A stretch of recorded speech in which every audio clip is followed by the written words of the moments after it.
Well, good afternoon, Smithsonian colleagues and friends, and welcome to the Smithsonian Staff Learning Series hosted by the National Museum of American History. The goal of the series is to explore the trends relating to the public so that we may better understand our current and future audiences. My name is Adam Roseanne, and I'll be your host and moderator for today's talk, in which we are joined by Torri Christian, Destination DC's Director of Marketing, and returning to the Smithsonian Staff Learning Series stage, Ashley Adams from MMGY Travel. Torri and Ashley will share insights on tourism to the Washington, D.C. area and talk about the new tourist demographics that they are working to attract to D.C. Torri is a 14-year veteran of the tourism industry here in DC, and as shared, is the Director of Marketing at Destination DC, the city's official convention and tourism corporation. In this role, Torri oversees the marketing strategy and the development of target audiences, which are utilized for the city's annual advertising campaigns. These media buys drive overnight visitation to the nation's capital, supporting economic growth and tax revenue collection. Ashley Adams began her journey into tourism research at MMGY Travel Intelligence in 2021 after spending the better part of the decade immersed in academia.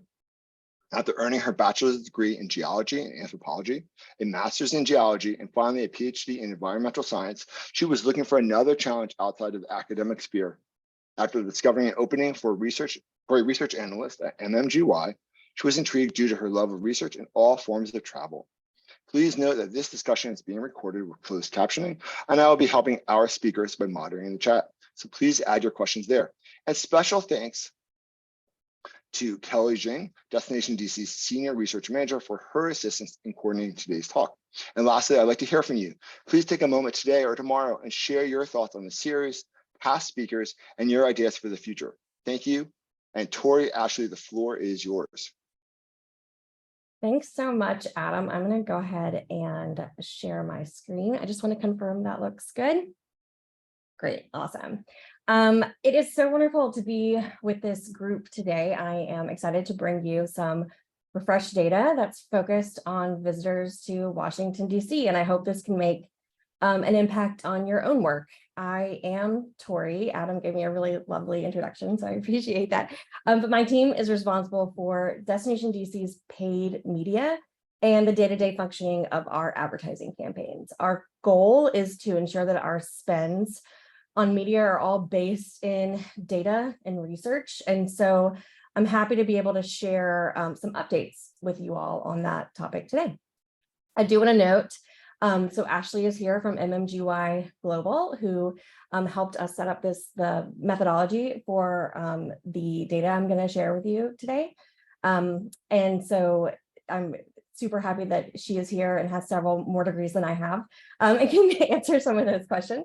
And we also have our Senior Research Manager, Dr. Kelly Jang, here. And so if I can't answer a question, it's there's a pretty solid chance I'm going to refer to one of them to answer one of those questions. So let's jump in. Today, I'm going to talk about, I want to start with a refresh or even a starting point of what is Destination DC, and why are we relevant to Smithsonian. I'd like to update you on the status of tourism in Washington, D.C. We're going to then jump into some updated audience profiles of visitors to DC, and then I'll be happy to answer any questions at the end. So a little about Destination DC, if you're not familiar, we are the city's destination marketing organization, or DMO. Most major cities in the United States across the world have a DMO, whether they call it a CVB, a visitors bureau. DMO is sort of the more current name. We work to influence consumers to travel to Washington, D.C. over places like Orlando or New York City or Philadelphia. We do that on the leisure side, but we also do that on the meetings and convention side. So when D.C. hosts the National Association of Educators, that's because our team works to bring them to DC to drive overnight stays rather than meeting somewhere else and making an economic impact in a different city. We are a private nonprofit organization in the city. We influence economic development. More hotels mean more visitors, which means more tax dollars to the city. And we're also we have about 1,000 members. We're a membership organization. And so thank you Smithsonian for being great members and partners to Destination DC. Just a little about me and what my team does. I've been with this team for about 13 years, oversee paid media and advertising. And fun fact, I am a lifelong Smithsonian fan. I, in elementary school, received a Highlights magazine that outlined all of, I guess, the then current museums that were in Washington, D.C. And now I've been learning about them ever since. And now I have a young family. And so it's really fun to experience the joy of learning that you all bring to them all over again. So we use paid media to promote travel to the district. We gather data to make better marketing decisions. And we, maybe most importantly, we prove ROI. So we work hard to, make the best advertising campaigns we can to bring overnight visitors to the district, which increase tax collections back to the city and keeps Destination DC funded. So what does tourism in the districts look like nowadays? So you're probably seeing pretty full museums and programs, we hope anyway. We just released our 2022 domestic visitation numbers. In 2022, Washington, D.C. welcomed 20.7 million domestic visitors. This is a 10% increase over 2021 and down just 9% from 2019 pre-pandemic levels. We've started referring, to 2022 as the year of revenge travel, because it's really when people started getting back out there and making up for lost travel time in 2020 and 2021. So all of these visitors represent about $8.1 billion in total spending, which resulted in $1.6 billion in tax returns, tax revenue, to the district. This was a new record for visitor tax revenue that was set in 22. So people were not only traveling, they were spending. And these visitors supported just over 84,000 local jobs. We do forecast that about 1.1 to 1.3 million overseas visitors came to the district in 2022. This data takes longer to compile, and so we'll be announcing those numbers in August at Destination DC's annual marketing outlook meeting. Okay, so looking at the DC audience profiles, I'm going to first start with a look at sort of the average domestic visitor to Washington, D.C. We compiled this data in fall of 2022. We used Experian data, so we're looking at spending and consumer location, and cross-reference that with Place IQ data, which calculates points of interest in DC. This showed us who was traveling to DC, where they were going, how much they were spending, defined their interests, etc. This data was compiled and analyzed by our longtime industry marketing partners, MMGY Global, and again, collected in fall of 2022. And so this is the freshest data set that we have to offer. So a look at the average visitor to DC. Most are in the middle age group of 35 to 64. We average a little bit of a higher household income than some of our other competitive destinations of about 106 annual household incomes. Nearly half of visitors have children, and over 3/4 are married. 13% are who we would consider local to the DMV area. And then out of state, our top out of state travelers are coming from Florida, Pennsylvania, and New York. More than 50% are spending above $2,000 on their travel. They love historic sites and museums, not surprised there. They love culinary experiences, nightlife, shopping, spas, wineries, breweries, all of which we have to offer in the district. Their interests are DIY and dog ownership, which is great because we're a pretty dog-friendly city, home improvement and wine. And then their decision-making. So the average visitor, how do we reach them? Digital newspaper, email, streaming TV are the top ways they're consuming media. They're also brand loyal and they are quality driven. They like quality products. So that's a look at, the average visitor to DC. But we use target audiences to further define groups that we are most likely to influence to travel to the district.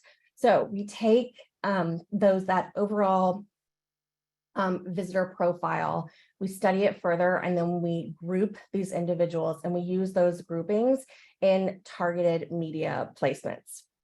So our new audience segments, these are our 4 target audience segments, and we've shifted to target this group in 2023, and we're going to continue to do that through 2024. So we have sophisticated boomers, suburban dwellers, prosperous households, and modest travelers.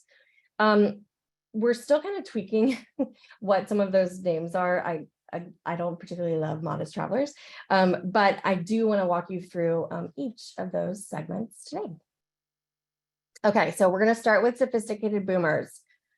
These group averages to be our highest in age at 55 plus, but they consider themselves to be thriving in their golden years. Most are married, so they're likely to be traveling with a partner.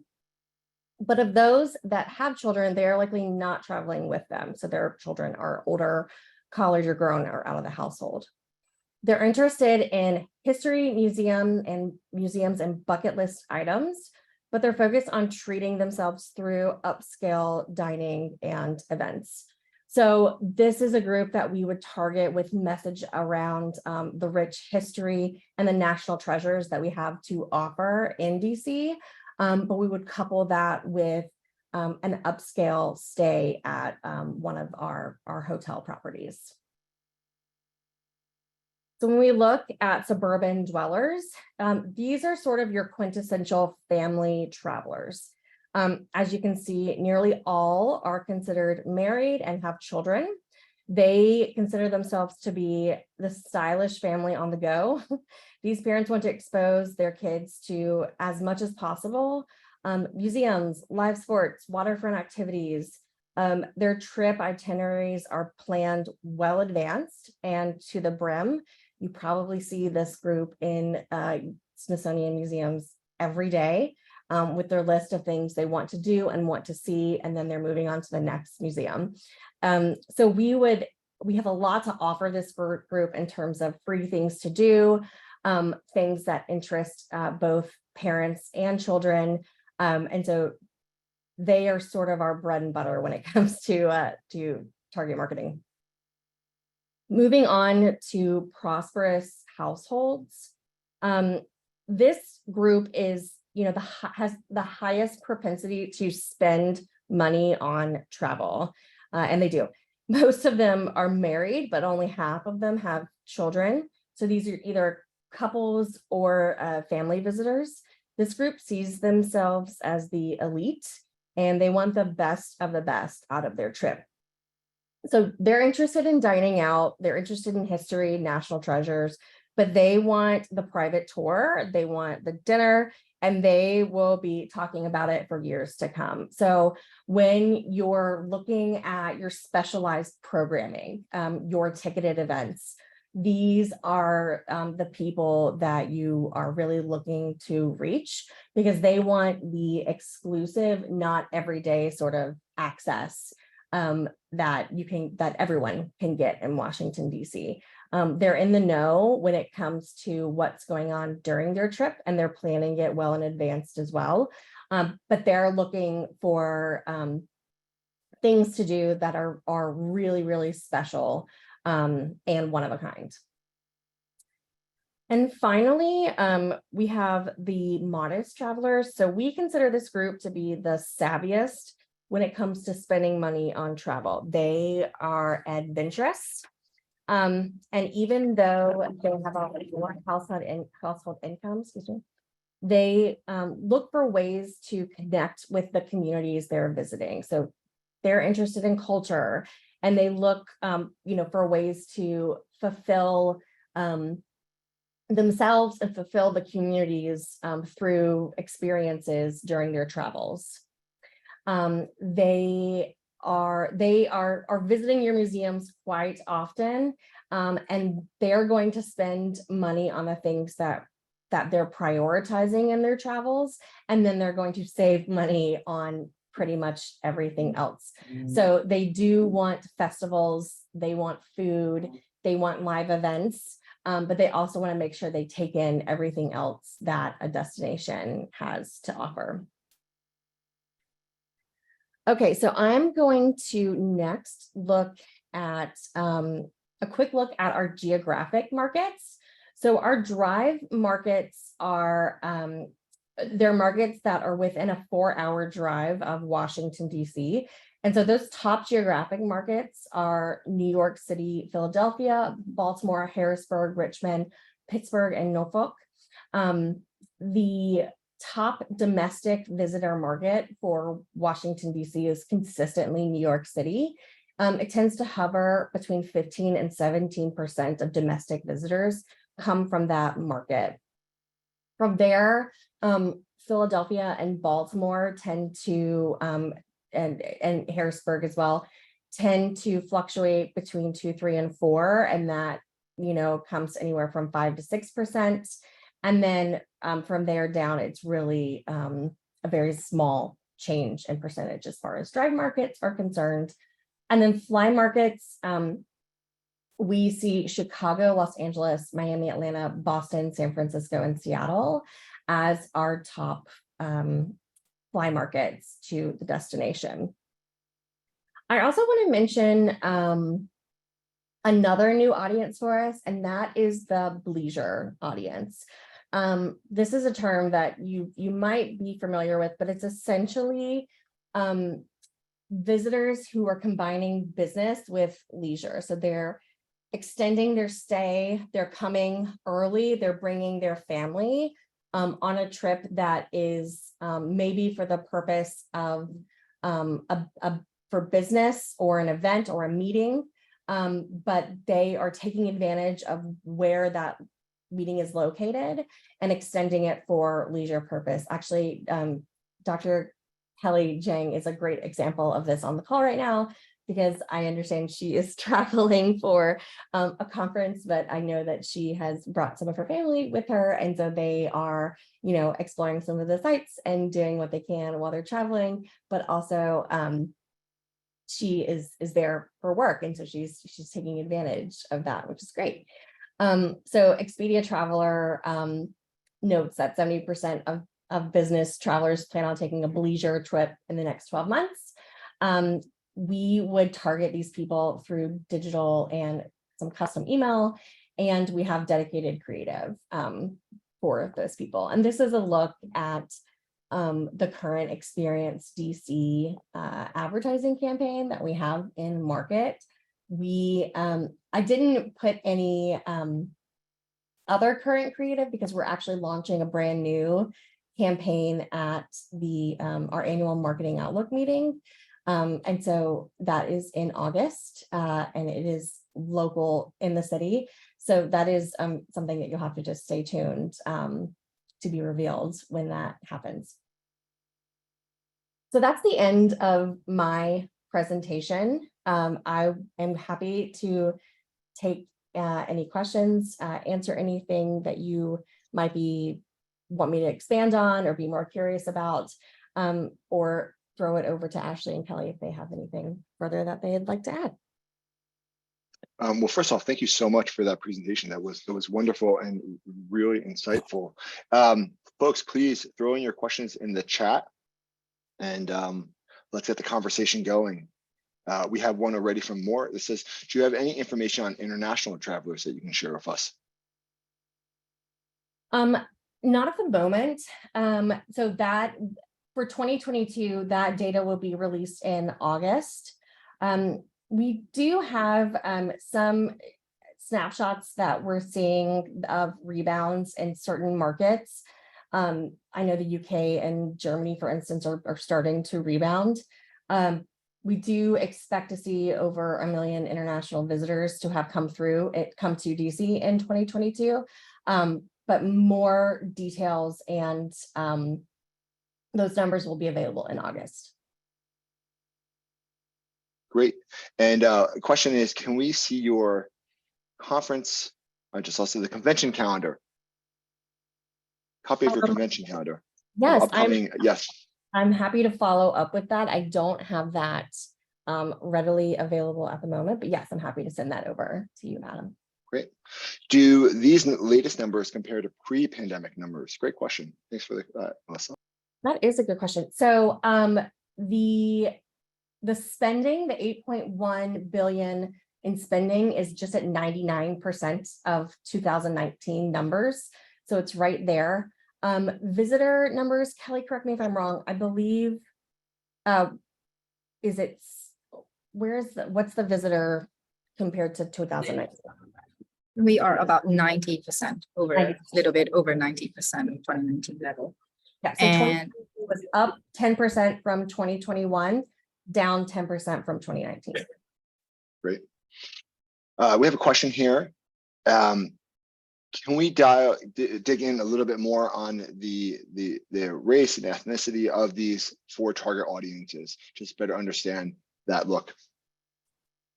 Ashley, do you want to answer the question, that question about why we can't really dig in further to that?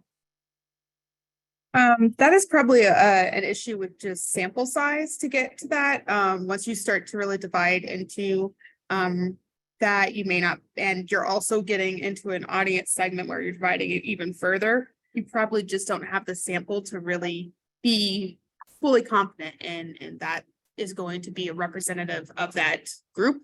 So that would be something you would want to just increase your sample size or try to really target those specific groups if you're interested in how that might be different.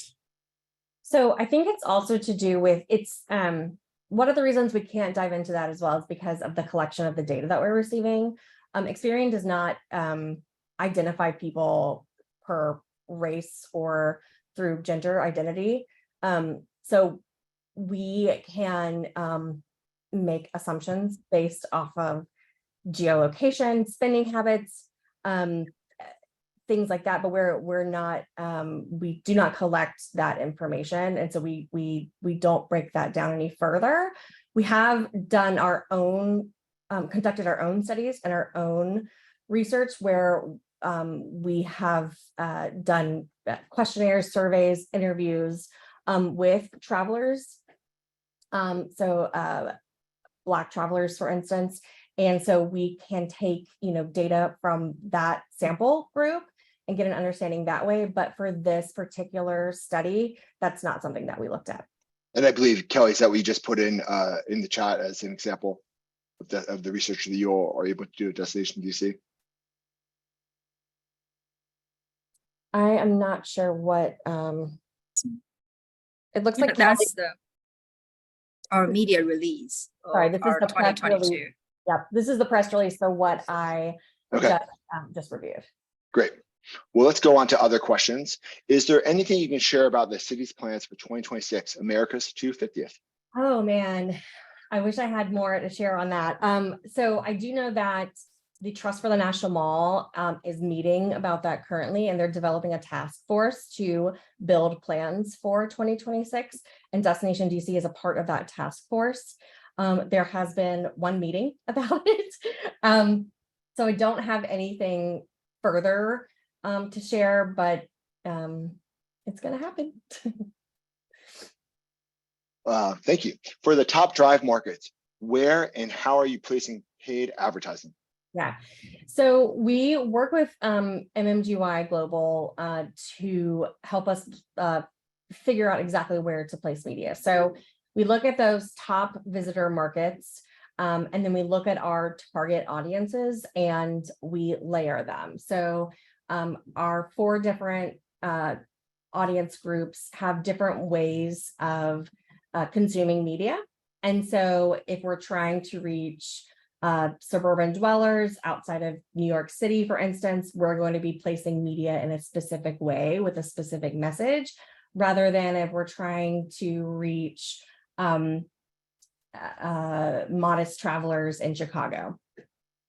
So it really depends on the audience, but it is, I will say that it is the majority of it is digital. and it's digital custom content. It's digital in that it's streaming video and advanced TV. And then we do work with some more high profile media outlets. So Condé Nast Traveler, Afar, the New Yorker, places where that tend to have index higher as readers who travel more often than others. Great. And we have another question. What is the average stay in DC?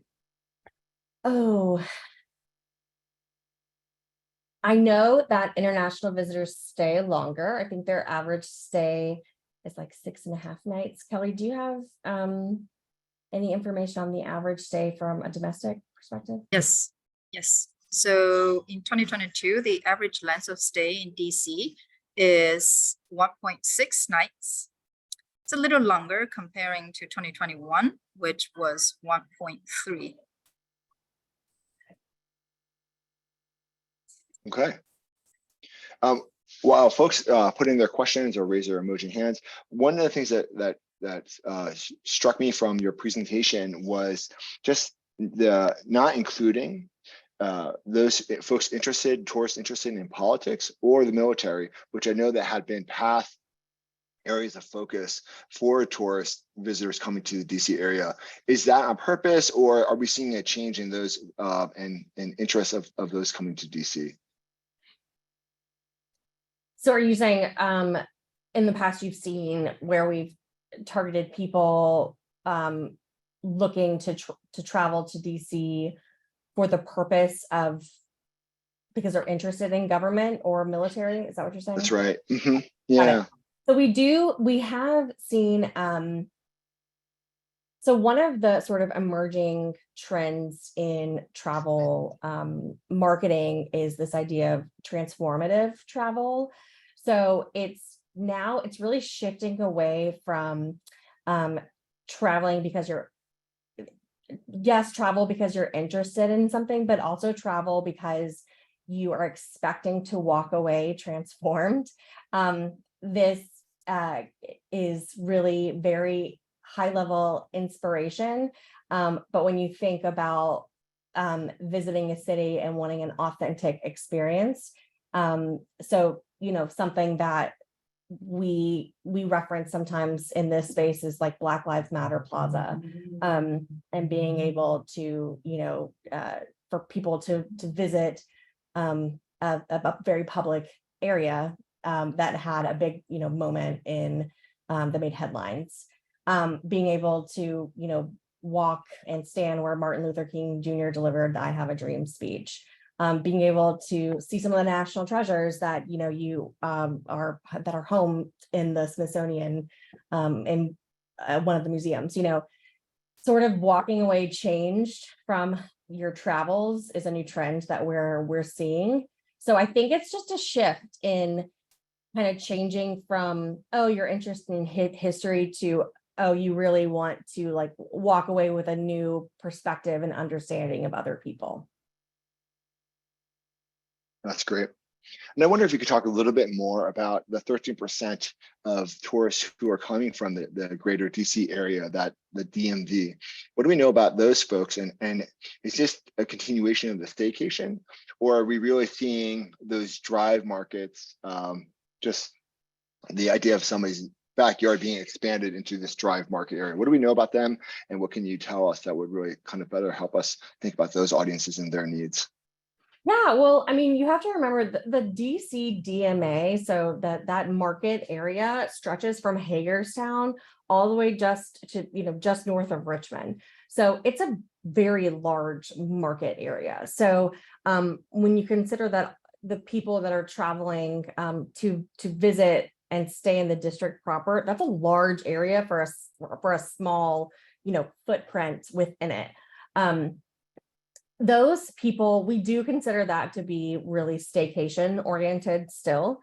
And we market it as such. One of the things that was really heavily marketed during 2020 and 2021 was the idea of drivable trips, day trips. People didn't want to get on airplanes, trains. And so, drive less than an hour, would, to still, stay in your own area, in your own backyard, and explore everything outdoors, especially at the moment, at that time, that Washington, D.C. has to offer.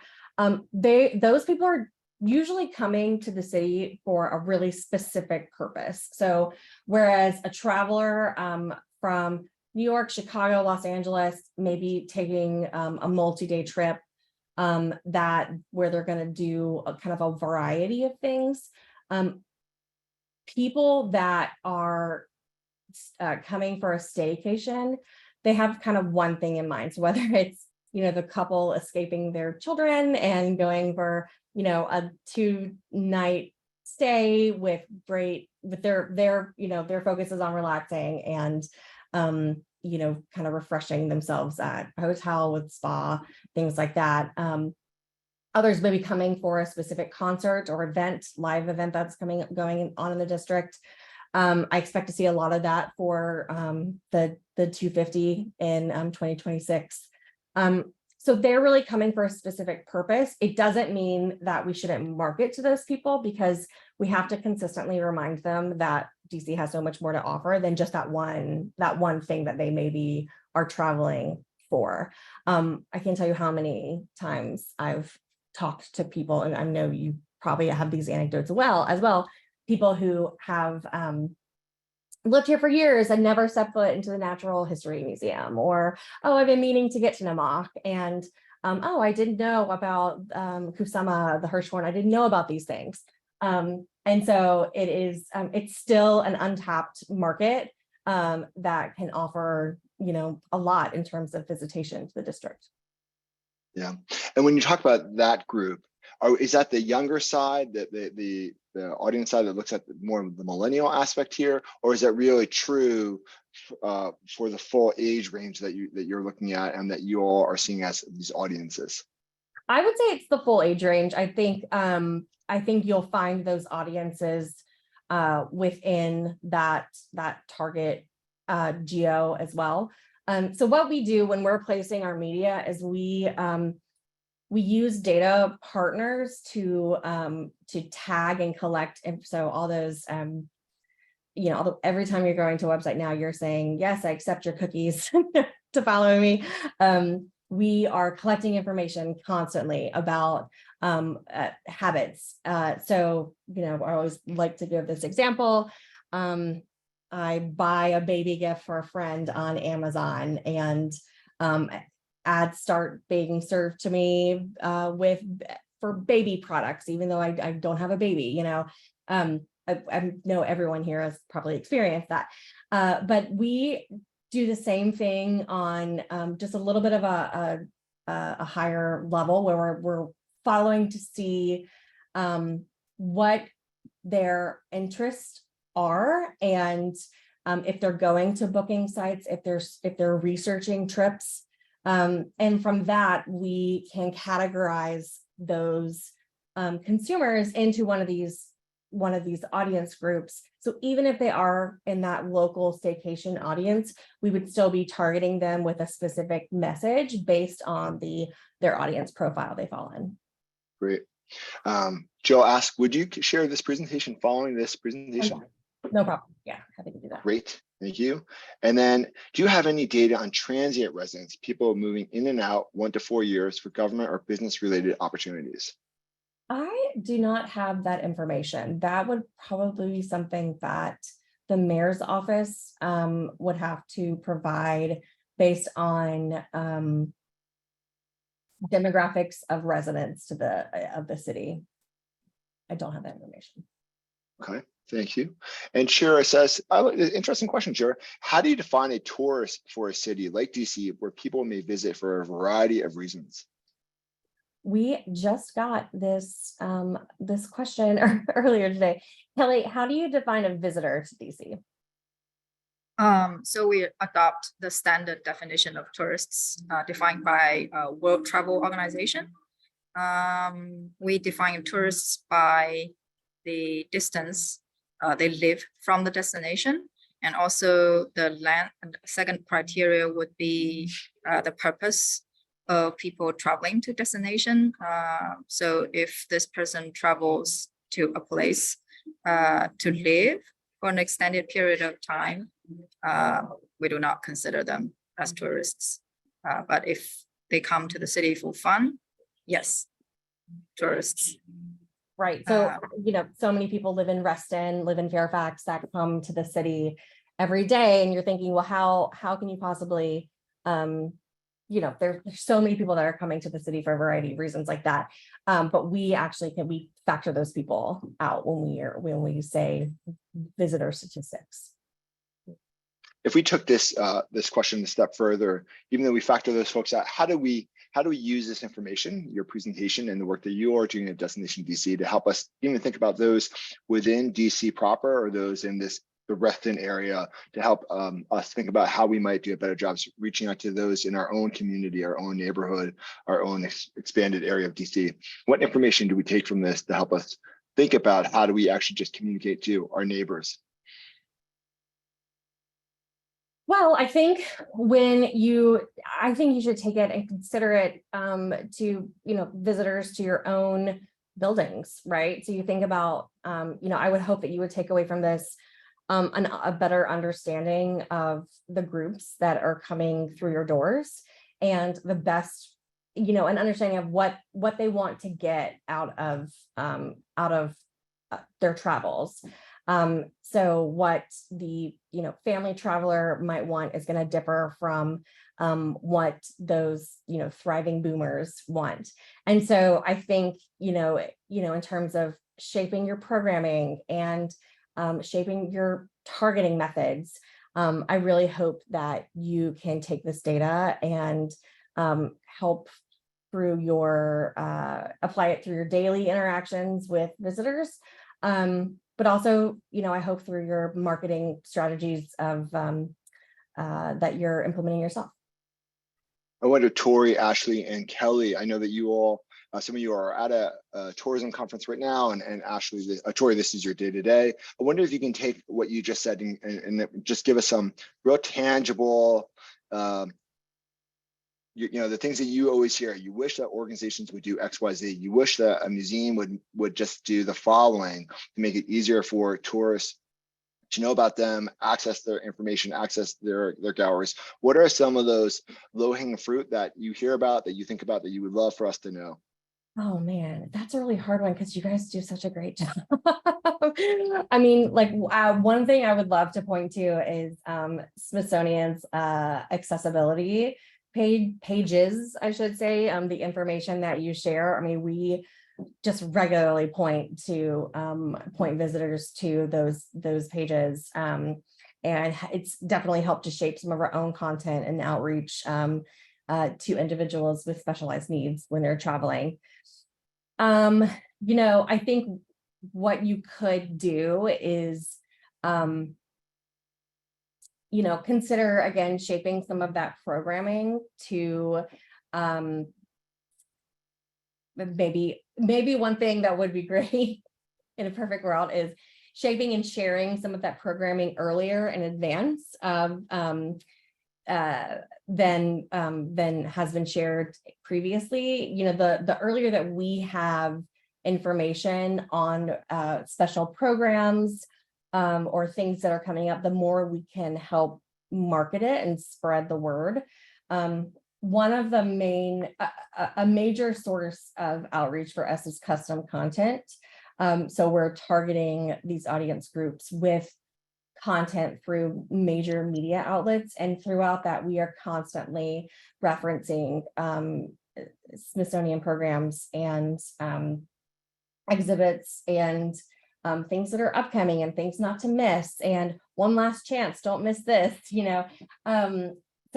but getting that information in advance as much as possible is always helpful to me and our content team and our social media teams. And it's also, it's helpful for us, but we want it to be helpful for you too, because, we're verging on this ability to receive data in terms of visitors' point of interest. So, understanding how many people did go to a certain museum for a certain event. That's sort of another new trend that is, it's not new, everyone wants to know that information, but the impact that things like that have made. It's helpful for us to know that information in advance, and then we can, then on the back end help you better understand the impact of it, for sure. So Torri, I see several marketing communications colleagues on this. When you say early, what are you talking about? Are we talking about a month? We're talking about 2 months? We're talking about a week? What is that time window that looks like that would help you? Just throw it out there. Well, just for instance, when we are looking at spring and summer advertising, we're launching spring advertising in January. It doesn't mean that every single piece of spring summer content is updated in January, but some is updated and some we are shaping for sure. And we're also building out what our major content pieces are going to be. So if we know that there's going to be several new exhibits around a specific topic, then we would build out a piece of content specific to that. And then we would even build advertising creative about that. So we, I would say 3 months in advance would be great. 6 months is even better. But yeah, just in terms of planning. So if you think about spring advertising launches in January, that means we're planning it basically now for next year. So that would get, sort of approved by the end of this fiscal year in September. And then we're making creative in October, November, and then it has to be submitted in December for a January launch. So it all happens very far in advance, but the more we can get, the better, but we'll take it when we can get it. Yeah, that's great. Ashley and Kelly, I wonder if you all have, what is your one wish for those on the call before we take some more questions from Dave and Melissa? I guess this may be a little bit different, but from what DC is really focusing on. But one thing I've heard a lot of at this conference I'm at is sort of resident sentiment. And if you're doing events and stuff at the museums, you may be targeting more local visitors anyway. So getting an idea of what their view of DC is and the attractions and everything might be a good thing to try to target a little bit and see if you can get that accessible to that group as well. Great. Thank you, Ashley. And Kelly, your thoughts before we take Dave's question. I want to remind everybody to come to our event, the end of August, Marketing Outlook Forum, to know more about international tourism in DC in 2022. Great. We'll make sure to get that out there. Okay, Dave says, how can the Smithsonian or do we already engage with Destination DC? We should share that. So how is the Smithsonian already plugged in and engaging with you, Torri, Ashley, and Kelly? So I'm so close to making it through a meeting without being like, oh, I forgot to unmute. So you guys are a member of Destination DC. Smithsonian is a member. And you are very engaged. So on our Destination DC's marketing committee, so it is a committee of local marketers that represent our members. So everyone from hotel marketers. So several of Smithsonian museums are represented: Hirshhorn, American Indian Museum, American Art Museum, and I believe one more that I'm probably forgetting, but are on that committee. And so we share our insights with them and we get feedback from them. So for instance, this campaign that we are about to unveil in August, we have worked with that committee to get feedback. And we've gone through rounds and rounds and rounds of iteration of creative and advertising placements. And so you're very involved from a marketing perspective with Destination DC. Elliot also sits on the board at, Elliot Ferguson is our president and CEO. And he's been with the organization for want to say 18 years now, and he sits on the board of the National Zoo. So he's also very plugged in to what's going on there and throughout the institute. Great. And Melissa asks, can we see what the content build schedule looks like? And can we? Yes. So I can work with our director of content marketing, Andrew O'Connor. He manages oversees our team that develops the content from Washington.org, our website, as well as from social media. So I can work with him. I'm happy to provide you with that schedule. And I wonder if we could talk a little bit more about, just going back to the demographics question, what do we know about the languages of those who are coming? Will you all continue to do a bilingual campaign?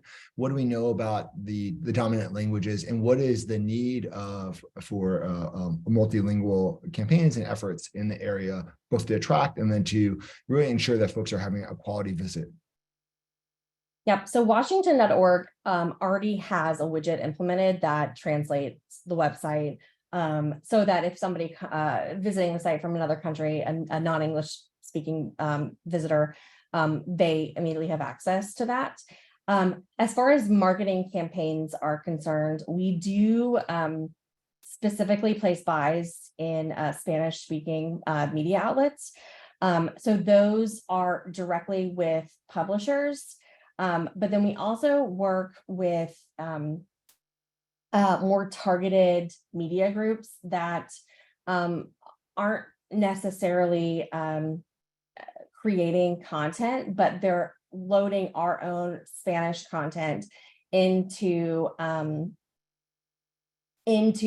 Spanish language versions of outlets. So a good example of this is a piece of sponsored content in Spanish that we've developed that is loaded and served in people Espanol. So we're definitely targeting those groups. We want to make sure that we are reaching those groups and that they have an opportunity to receive content and be entertained by the content, even if they're not speaking English. We also do the same thing with other, kind of underrepresented groups. So the LGBTQ plus groups, again, Experian data is not going to help us identify any type of that orientation or any type of identifiers like that. So, but we do work with sort of traditional LGBTQ plus travel outlets to advertise and to place really targeted buys to ensure that we are not leaving out any groups that we could influence to travel to DC. Great. More questions for our speakers today? Either throw your emoji hand up or just put it into the chat.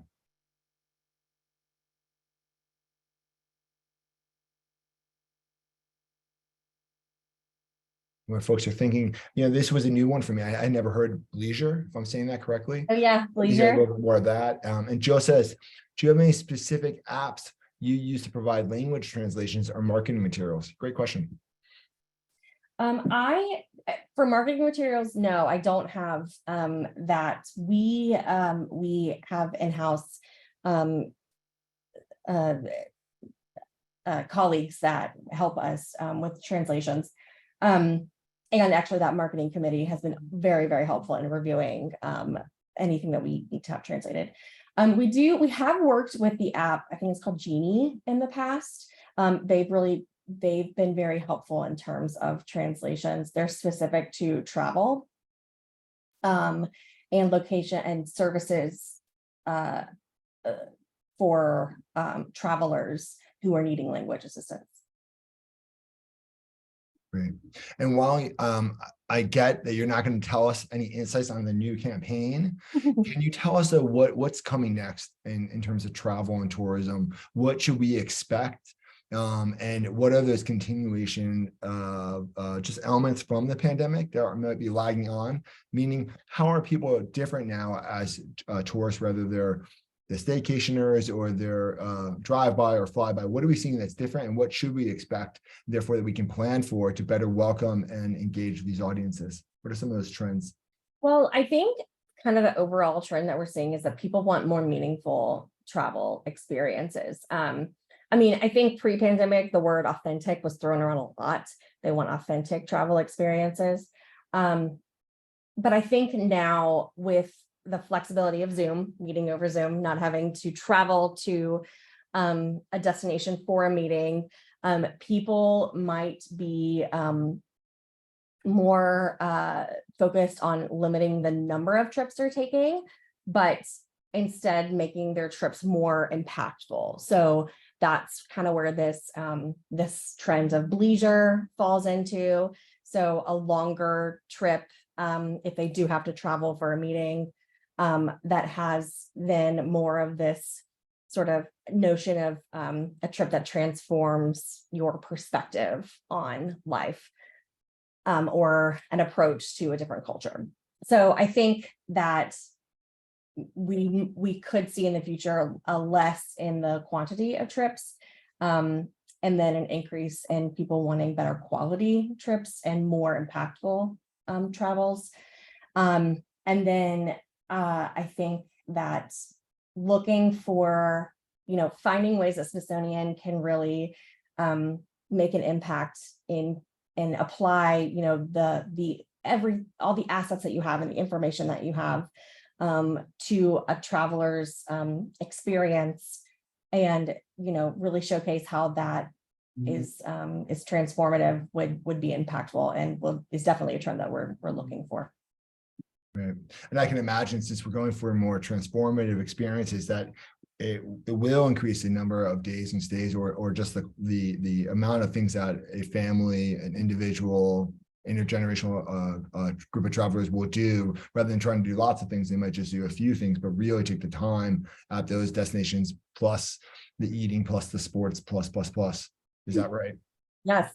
Girls Yeah. got to eat. You got to eat. Everyone, in our previous iterations of audience profiles, we had like sports fanatics and foodies and history buffs. And, we've kind of realized that singling those types of profiles out, while that is one way of targeting, really, everyone is a foodie. It's just a matter of how do you prioritize that? Everyone has to eat. It's just a matter of, is it the family meal? Is it the food truck experience? Is it the fine dining Michelin star experience that you're looking for? So it's not a matter of, are we incorporating food into our marketing or history or an experience? It's, where are we prioritizing it, and how are we featuring it?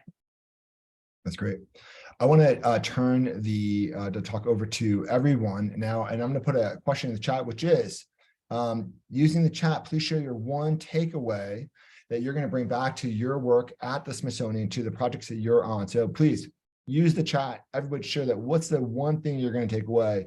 And I would love for Torri, Ashley, and Kelly, can you also put in the chat, what's that one thing you're going to take away, that one big idea that you heard today? Let's see if we can get some of those ideas generated. And I'll start first. I think it's that a quality of experience. All right. Who will join me for those final thoughts? Sometimes the experiments don't work in real time, but I appreciate everyone humoring me. Right. Well, thank you. FLPA in New York is top destinations. Yeah, great. Thanks, Wallace. Always good to have a brave soul. Okay, well, I greatly appreciate, Torri, your time today, and Ashley, thank you for joining. Kelly, again, as always, thank you for helping to set this up. We're going to stick around for a little bit. If folks do want to hop on and go on camera and ask our great experts a question, and we'll go off mic, and greatly appreciate everyone for joining this amazing talk. And please, earlier in the chat, I shared we have an upcoming talk on the National Trans Study. Is going to be a really important talk, and so please make sure to mark your calendars for that. Again, thank you to our speakers, and this has been another great talk.